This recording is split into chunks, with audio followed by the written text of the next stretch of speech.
Cricket ലോകകപ്പ് വരാനിരിക്കുന്ന 2020 ലോകകപ്പിൽ ഇന്ത്യൻ ടീമിൻ്റെ പ്ലേയിങ് 11 എപ്രകാരമായിരിക്കുമെന്നറിയാൻ ആരാധക വൃന്ദം കാത്തിരിക്കുകയാണ്. ഏതൊക്കെ പുതിയ താരങ്ങൾ ടീമിൽ വരുമെന്നും ഏതൊക്കെ താരങ്ങൾ ടീമിൽ നിന്ന് പുറത്തു പോകുമെന്നും പുതുമുഖമായി സർപ്രൈസായി ടീമിൽ ആരൊക്കെ വരുമെന്നും അറിയാൻ ക്രിക്കറ്റ് ലോകം കാത്തിരിക്കുകയാണ്. ഇപ്പോൾ ഓൺലൈൻ മാധ്യമങ്ങളിൽ വന്നുകൊണ്ടിരിക്കുന്ന ഒരു പ്ലേയിങ് 11 നമുക്ക് പരിചയപ്പെടാം. ഓപ്പണിങ്ങിൽ രോഹിത് ശർമ്മയും വിരാട് കോഹ്ലിയും ഓപ്പണിംഗ് ഇറങ്ങുമ്പോൾ ലോക നമ്പർ 1 2020 പ്ലെയറായ സൂര്യകുമാർ യാദവ് 1 ഡൗൺ വരും.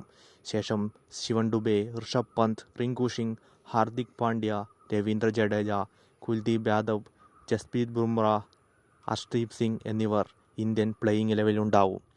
ഇതിൽ ഏതൊക്കെ താരങ്ങൾക്ക് മാറ്റമുണ്ടാകുമെന്നും പുതിയതായി ഏതൊക്കെ താരങ്ങൾ ടീമിലെത്തുമെന്നും അറിയാൻ ക്രിക്കറ്റ് ലോകം കാത്തിരിക്കുകയാണ്. ഈ മാസം അവസാനത്തോടെ തന്നെ ക്രിക്കറ്റ് ലോകകപ്പിന് വേണ്ടിയുള്ള ഇന്ത്യൻ ടീമിനെ പ്രഖ്യാപിക്കുമെന്നാണ് കരുതപ്പെടുന്നത്. എന്നാലും നമുക്ക് കാത്തിരുന്ന്